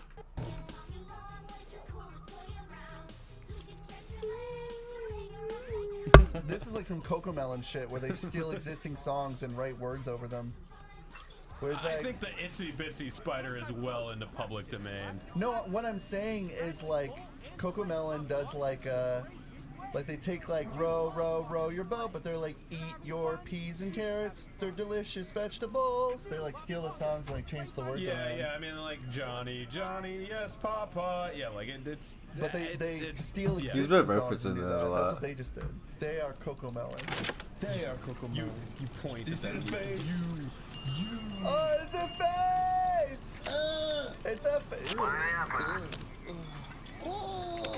It's Poppy. They're gross human eyes. What the fuck? Joe Biden. Wake up. Oh, what? What's all this controversy? Poppy? What? Now come on, this Poppy. Now come on playtime. now, I'm trying to... Chapter 2, Poppy playtime. Corn Pops playtime. I want to feel tits. Where Give me the the tits. Where the tits? That was why those were invented. That's what to grab tits from across the room. they added Poppy. They added Mommy playtime in this. You had to grab her. Mommy Mammy playtime? Jammers. Yeah, that weird like slinky lady. That's Mommy playtime. I love tits. Where Give me the tits. Where the tits? That was why those were invented. That's what to grab tits from across the room. they added Poppy. They added Mommy playtime in this. You had to grab her. Mommy Mammy playtime? Jammers. Yeah, that weird like slinky lady. That's Mommy playtime. I love it. There's porn of that thing, right? Oh, I was just about to say that, but Lyle, you beat me to the punch. What? There's some fucking weird tangle porn with her, where she like wraps around them and bounces up and down with her only you know what? body part to fuck. At least this one's like vaguely humanoid. I think she's. I think it's cute. I think this game has some interesting designs. I just feel. This is chapter 2. You're just going backwards. You're already here in the Why is first it chapter. it's leading me back here and there's nothing. There's a door, Chris. Go through that I'm door. stupid. No, you're fine. So this is part 2. This is where like Mommy playtime's in. When do we run into the giant red dinosaur? Playtime? Huh? It's Wiglet. I don't remember what they said. Wiglet? It was something like that. Wiglet. Bayonan. Do you hear that? Yeah, Poppy's like this way. Well, what if I want Is to go this Poppy way? your friend? Oh, Someone killed that toy. Yeah, and it bled That's- real blood. That's our friend, Chris. Our? Elliot Ludwig. Fuck. Something tells me that's like Walt Disney. Do I get to swing a ding ding? Oh, can you jump and then swing? I bet I can. Woo! That's fucking cool. That is cool. That is And so you cool. fucked it up. I was not expecting that. I was not expecting it Hey, to be a cool, good developers. time. Hey, developers, developers. If I can mess up, it's a bad game. 0 out of 10. No. Hey, developers, maybe you could have waited like a fucking week and then just like put this in the first part, because this still feels like game 1. Just saying, this feels like it would have been fun to introduce later on. So when you say it about Poppy Playtime, it's right, but when I say it about Half-Life 2 Episode 1... Well, that was made over the course of Episode 1 to Episode 2. It was a little longer. And there was like a huge leap in bounds. And was there, Corey? Well, you definitely didn't start in the same fucking area. Really, Corey? Was longer. And there was like a huge leap in bounds. And later on. So when you say it about Poppy Playtime, it's right, but when I say it about Half-Life 2 Episode 1... Well, that was made over the course of Episode 1 to Episode 2. It was a little longer. And there was like a huge leap in bounds. And was there, Corey? Well, you definitely didn't start in the same fucking area. Really, Corey? Really? I'm just being antagonistic. No, you're fine. I just feel like I just feel like if we're playing the same fucking game. We were in the same area we ended at, so it's like, why couldn't have Chapter 2 just been that? That's what he sounds like? I'm not gonna hug him. Why does Huggy Wuggy need, like, the fucking hand thing? Yeah, shut up. Just jump on him. Fuck you. I hate you. I hate you. You're gonna open this door and he's gonna crawl out again. He wouldn't do that to you. Nah, he wouldn't do that to you. Who made this big key? Whoa. Who did that? You have an inventory now. It fits in you, man. It fits in you. Hey, it fits in me. Is that how it goes? It fits all over every hole we see. All over every hole we say. Into your butthole. Remember put like your throat. Remember to put like a shot of like a really hard to make out Tarzan so we don't get in trouble. Like That's the Lion King. Use Tarzan. Just because yeah, that'll throw him off our trail even more. This game, this game looks beautiful. It does look good. It's really nice. I feel like they could. I personally feel like they could have combined Chapter 1 with Chapter 2, but that's just me. Could have been a probably single didn't even know game. if it was gonna make a single dollar when they released it. But it was fucking free when they released the They first probably one. thought that it was they were working at a dollar store when they released this game. Yeah, and it was their last chance It was at their game last development. ditch effort. They had already released their Chips and Sons Lumber Company, and everybody said they made shitty, weird animatronic looking games. And so they were like, "We'll show you." So they made Poppy Playtime. Yeah. And then everything, the rest is history. They did a very successful Kickstarter campaign where the two skeletons from Poppy Playtime were like, "It's a game where you don't have to hurt anyone." That's true. I mean, technically Chris didn't hurt anyone. He just dropped a box on him. He still lived though. I hope. Huggy Wuggy just had a great fall. If something chased you through a factory and you like knocked it out with a box, would you hope it died? Jesus Christ, bitch! Wait, look at her. I was just trying to get the power back on. Here. Fucking creepy. She helps you? Why'd she have weird human eyes? God, she's perfect. In what sense? There's something wrong about you, Corey. Perfect? She's the perfect doll. She's sentient and fun to play with. She's a real doll. Yeah, she's a real doll, Chris. So here's the thing. I've actually heard that, and it might be she's a Corey? Perfect? She's the perfect doll. She's sentient and fun to play with. She's a real doll. Yeah, she's a real doll, Chris. So here's the thing. I've actually heard that, and it might be a spoiler, so maybe I shouldn't say it. Don't say it. If this game is 30 minutes, you can wait to say it.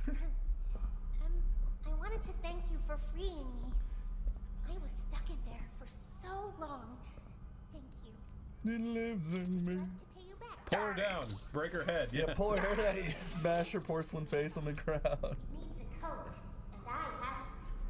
We're gonna get out of Did she say we need to cope? She said we need to do coke. She said this is a major coke. She's gonna drop a pile of coke down, and she's like, "Here's a." She's gonna credit show card. you her long fingernail. Oh, hello. Oh, Chris, grab the lever. Pull Grab her yourself up. hand. Wait, I'm going up there now? Okay. So I do feel like this mechanic could have been in the first game. Cause it's fun. It's fun to like grapple and swing and shit. It's like a cool concept. There's nothing more fun than like the feeling of like swinging and shit in video games. It's a pretty good one. Hey, I'm up here. I see you. Shut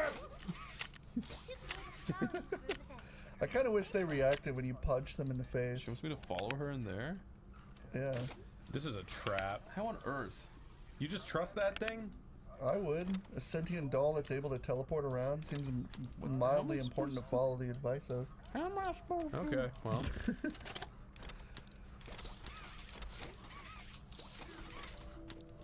Poppy's playtime was rife Boring. with controversy.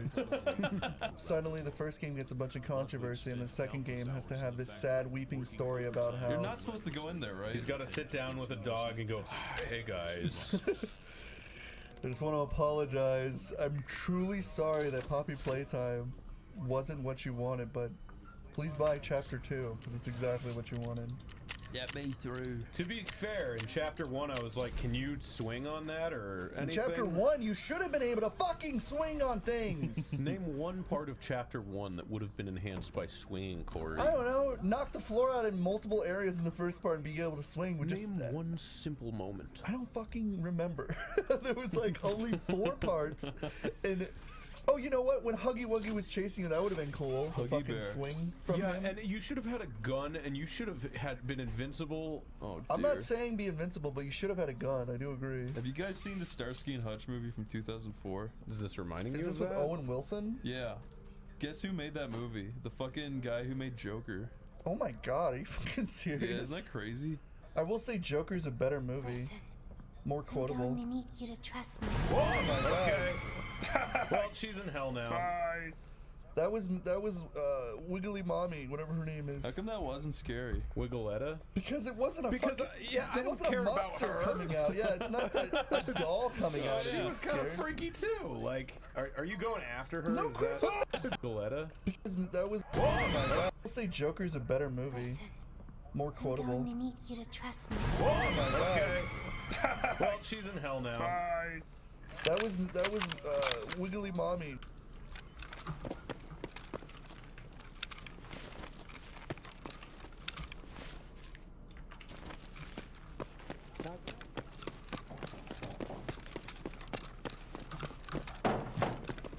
I'm here to eat all your spaghetti. Ради, конечно, не помешало.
Hey, you a scab over there, bro?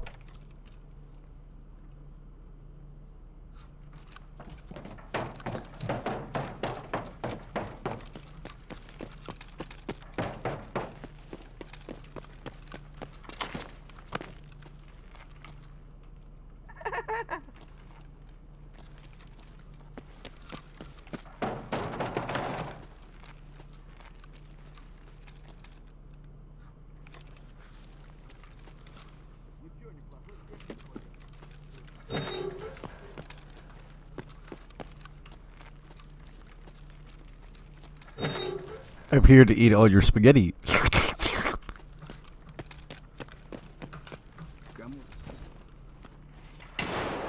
Help! Help! Help!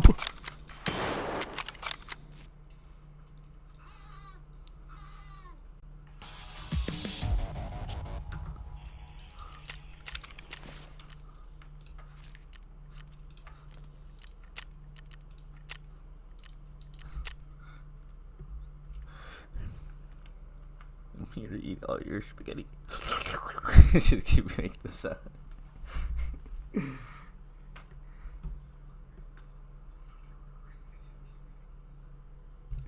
I'm here to eat all your spaghetti.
Whatever her name is. How come that wasn't scary? Wiggletta? Because it wasn't a Because, fucking, yeah, I there don't wasn't care a about monster her. coming out. Yeah, it's not a doll coming out. She It was kind of scary. freaky too. Like, are you going after her? No, Is Chris, that... what the fuck?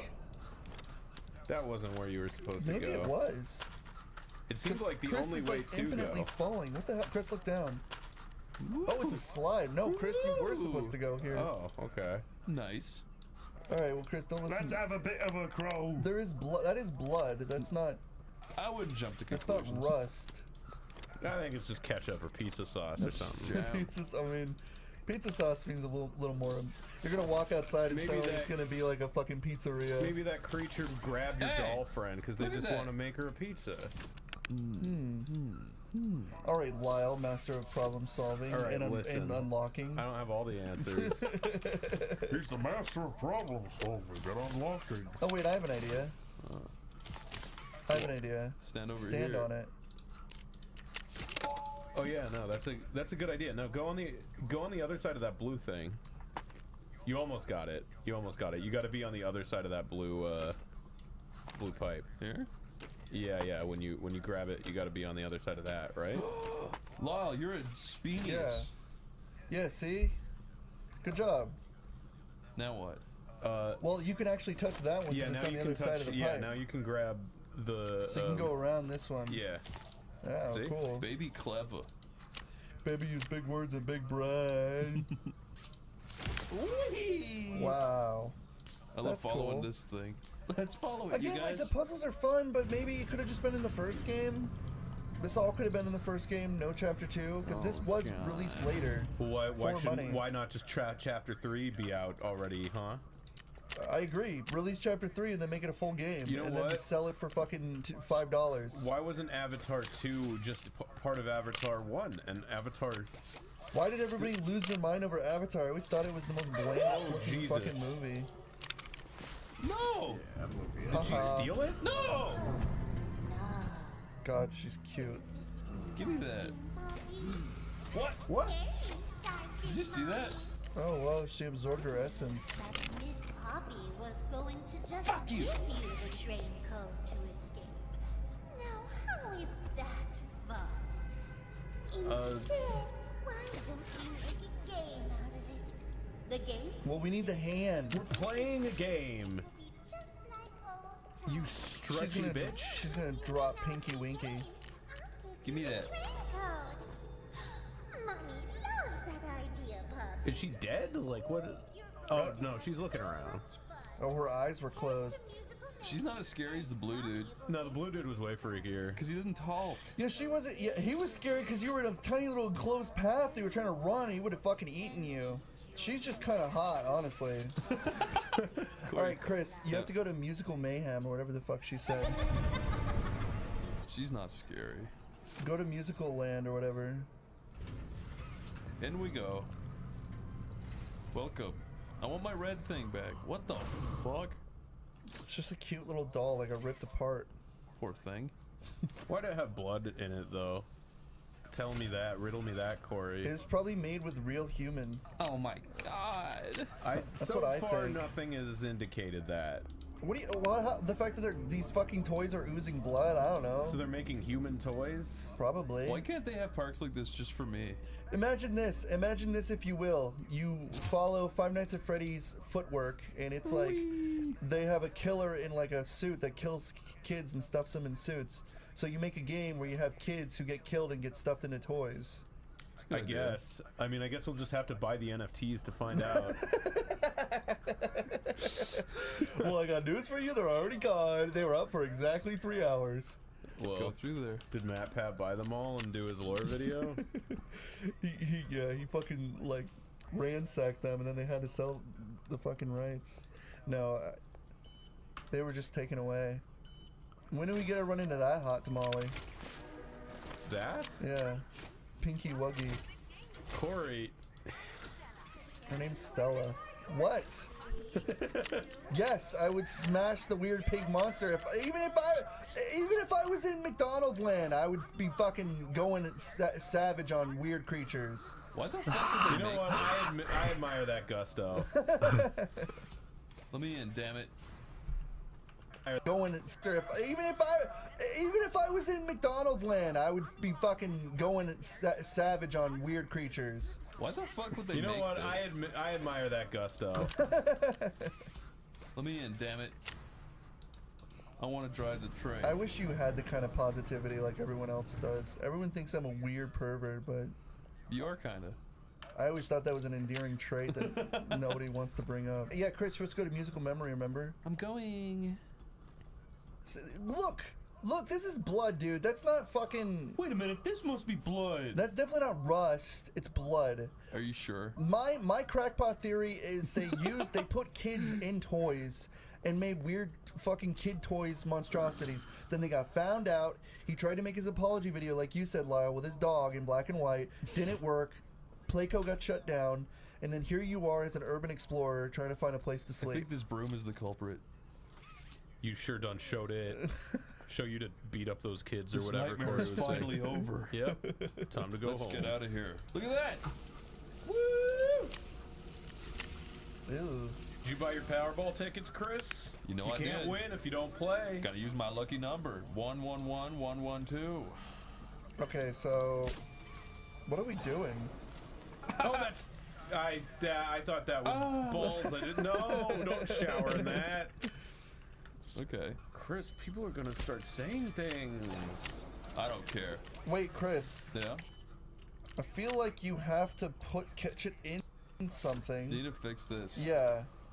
There you go. Something. Need to Chris. Yeah? I feel 111112. Okay, so what are we doing? Oh, that's. I thought that was balls. I didn't know. Don't shower in that. Okay. Chris, people are gonna start saying things. I don't care. Wait, Chris. Yeah? I feel like you have to catch it in something. Need to fix this. Yeah. There you go. So it was broken, and now it's gonna run to the next one. Yeah. So now it will impregnate the next monster. This guy? That one will spray more liquid at you. Seems like a weird toy to like make, or a weird object. This seems I think you're making yourself a new hand, right? Oh, you're right. I thought it was just like these hands would like smack the ping pong balls at you. Why are their heavy machinery are themed like it's creepy. The guys making these, like the construction workers, must be like, this isn't necessary. So much wasted money. They're like, no, I want googly eyes and hands on all items because they have to look friendly and Playco. No painting machine. Oh, fuck. Gotta find the paint. What's happening? Uh-oh. What's happening?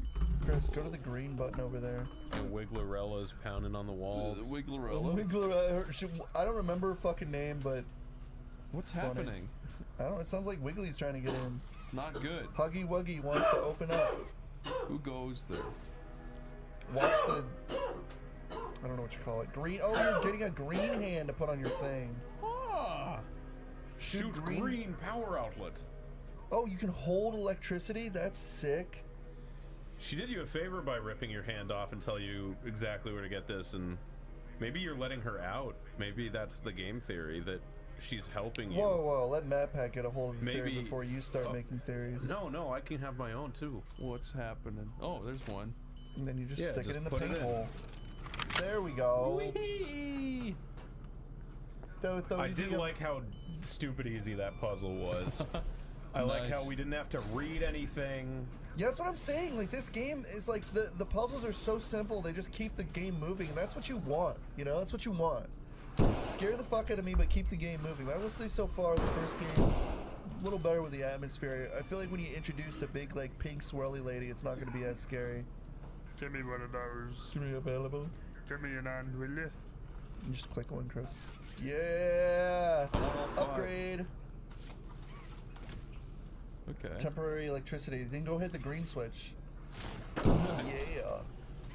Nice. Uh-oh. Did it save at any point? I don't know. You need to stop asking that, Corey. It's scary. Zentai. There better not be no. Old electricity? That's sick. She did you a favor.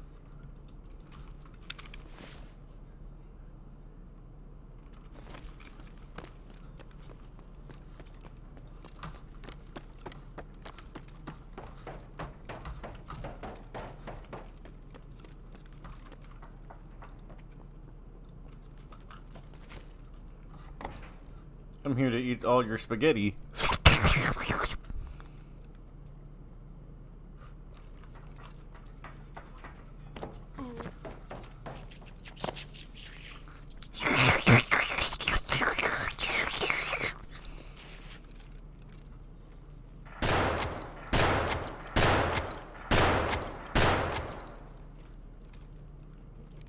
You showed him.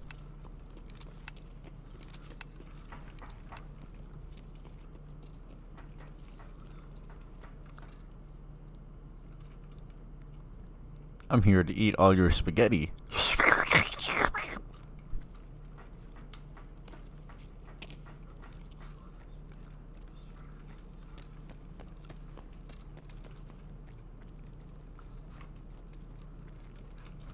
Help! Help!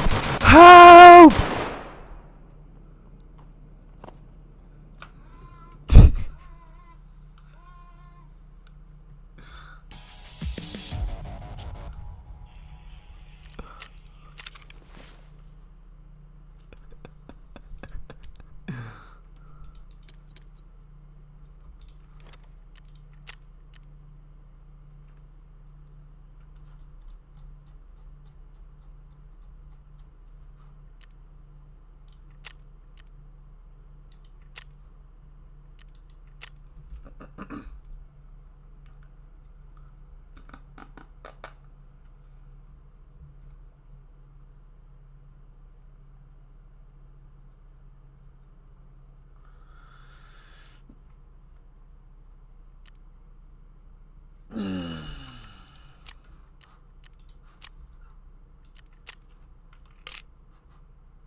spaghetti, spaghetti, spaghetti.